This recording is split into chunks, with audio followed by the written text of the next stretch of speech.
My name is Linda Musson. I graduated in 1959 and I live at 404 West Clinton Street in the house my great-grandfather built in 1865. When I was the oldest child, my brother was 4 years younger, and my parents lived there. My dad and his brother lived there with his parents, and then I don't know if the first family had, well, they obviously had children. They had my grandfather, but I think they only had they had 2 children because Neil died.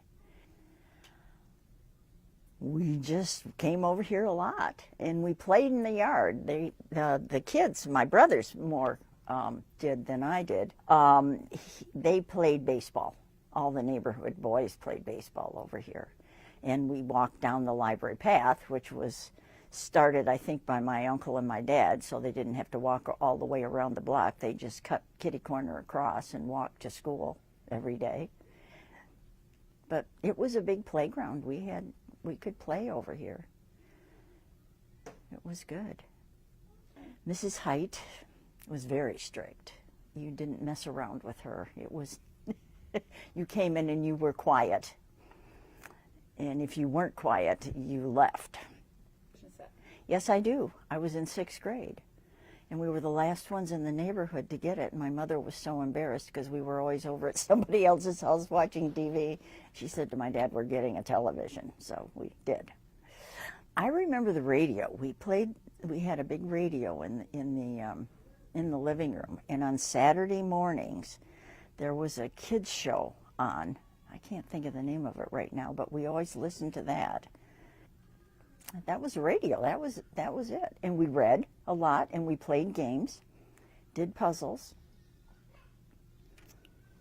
Do you remember any of the games you played?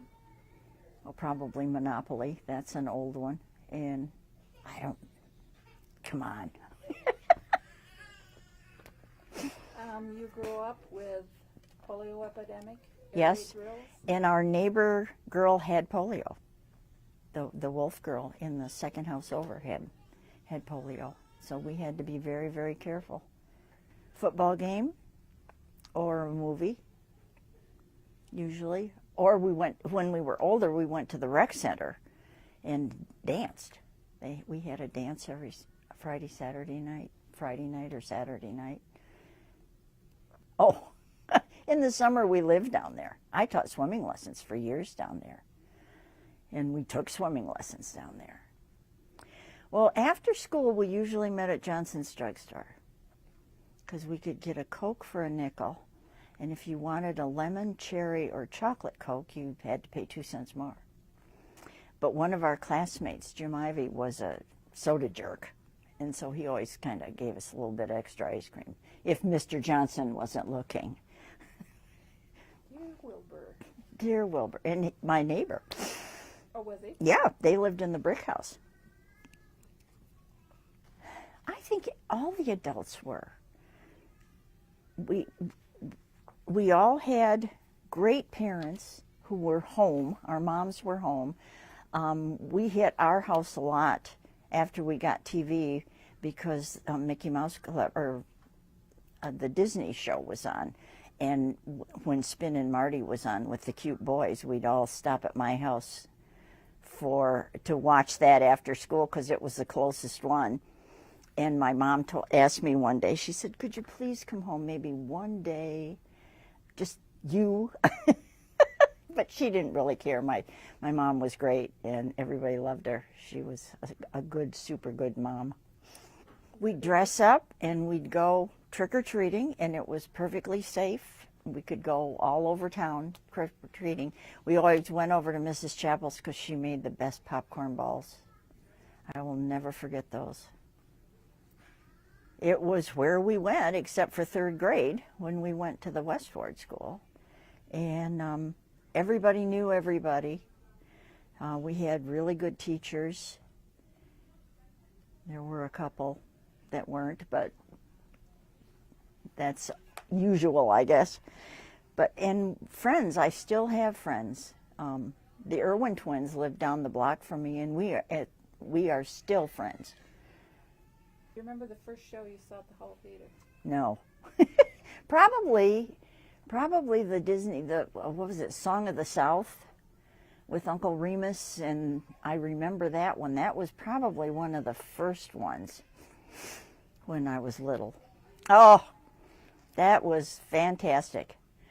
I love that place. My folks double dated there before they were married with their friends Merle and Margaret sober, and then they'd go to the movie, and they would get their meal and go to the show for $1.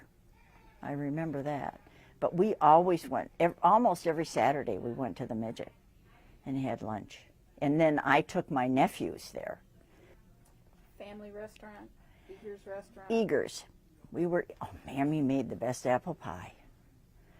And the firemen and the police all had a round table at Eager's with a little toy cash register, and they just get their own coffee and whatever and put their money in the cash register, and the lawyers and other people, business people, were more over at the family doing the same thing. You'd go look at the candy, and you'd have a nickel, and you'd have to decide which one you wanted. Spags had ice cream. We'd go in there for ice cream. And candy. They had the homemade chocolates. Didn't go to Swan's much. Went to Adams.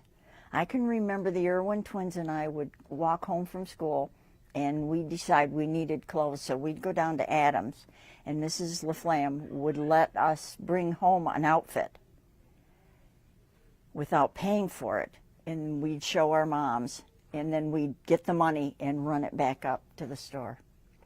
Raymond's, and then there was another, what was the other one that was on one? Raymond's was on one side, and what was the other one on the other side? Tom's.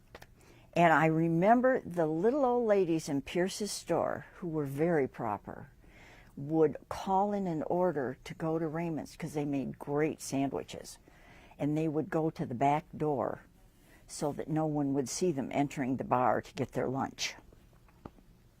Yes, they were Byerly's. I remember Byerly's, and A&P was downtown.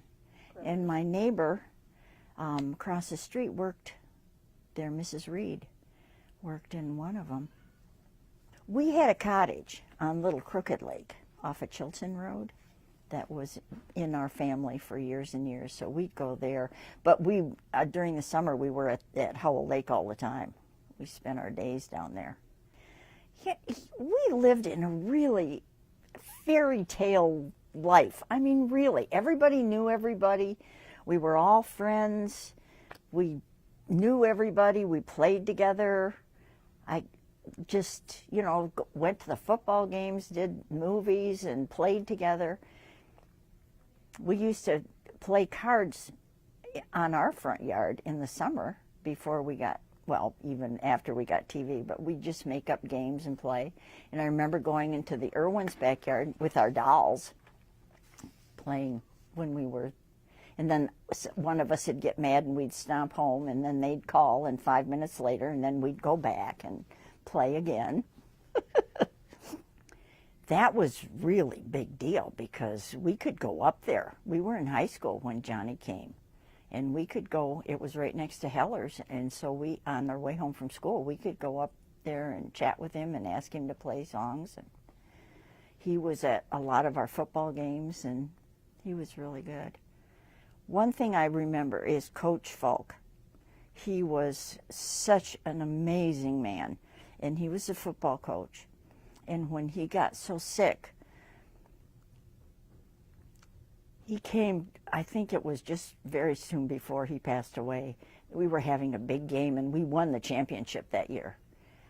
And he came on a stretcher with 2 attendants from the hospital to watch that game. That's the kind of teachers we had. We had, what was his name? Mr. Sloan was a school teacher. And there were 3 of us girls in the car, and it was free at that time, and we just had to sign up for it, and we learned to drive. And then my dad would take me out on the back roads after, when we, could get before we could get our license, we had to do so many hours. So he'd take me out. Stick was not easy to do. But That's what we did. That's what the cars were. That's what they were. I worked at the courthouse because my mom had worked at the courthouse, and then when we were in high school, she went back to work in the abstract office, and they needed somebody in the summer to type something, so I was down the basement typing. Did you graduate from Page Field? No, it poured rain, so we graduated from the auditorium at the high school, and it was jam-packed, and it was, I remember, very hot, and we had to wear our gowns, and I remember all of us girls took our dresses off and hung them in our lockers, and we were just in our slips because it was so hot under our robes. Did your class have a baccalaureate? Yes, at the First Presbyterian Church, because it was the biggest church, and we were the biggest class. That was the only church that was big enough to hold everybody. Do you remember how many were in your class? 153. Largest class ever to graduate in 1959. I remember the mailman. We had D Mack was our mailman, and he walked. And we would walk with him a lot of times. And he was right on. You could set your watch on the time he came every single day. And on real hot days, my mom would have a glass of lemonade or a glass of ice water for him. He'd sit for about 2 seconds and drink that, and then he'd be off. Dunn Brothers Dairy. Yep, we had milk. I don't remember if we had eggs or not. Yeah, I suppose we did. But yeah, Dunn Brothers. Watkins Products we had. And I remember Willie Wright, such a gentleman. He would go to Poma's, and they lived on Byron Road. It was a farm then, Byron Road, and they had a big farm. And he would bring around vegetables in season in the afternoons, about 4 o'clock, when moms were getting ready to plan their dinner. And he would always come by and sell the vegetables for the Pomas. I remember him coming to the house. What a gentleman he was. Lovely man. Do you remember Fred Server? Yes. Yes. He was just here, out, always wandering around. I think it was idyllic. I mean, everybody knew everybody, and my dad sat me down when it was ready to drive. Now, we had this red and white Buick that was about a block long, and he was on the fire department, so we had lights on it, too. So, I mean, you could see that thing from Fowlerville. And he sat me down, and he said, no, if you're speeding or you're doing anything you're wrong, he says, I'm going to hear about it. And so I didn't do that, but we all watched out for everybody. Everybody knew everybody. Halloween, we'd come home from school, and the whole block would rake the leaves outside the sidewalk. And then after dinner, the dads would come out with their rakes, and the moms would come out and visit, and we'd roast marshmallows, and we'd start at our house and end up at the Irwin's house, walked all the way down the block, roasting marshmallows. Saddest time was when we couldn't burn those leaves. Joan Irwin was just saying the last time I saw her, she said, oh, I just miss that smell of those leaves. In doing that. Why, certainly, we did not do any mischief at all. And I'm not going to tell you if we did.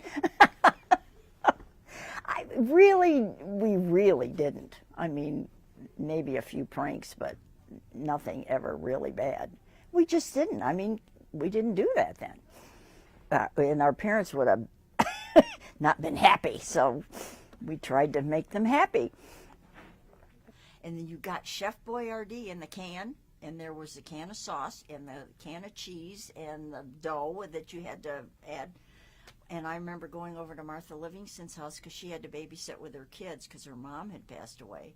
And we would make pizza after school, olive pizzas. We called them eyeball pizzas because we'd slice olives and put it on the pizza.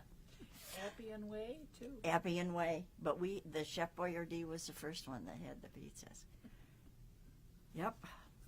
This was a great place to grow up. Really was. I always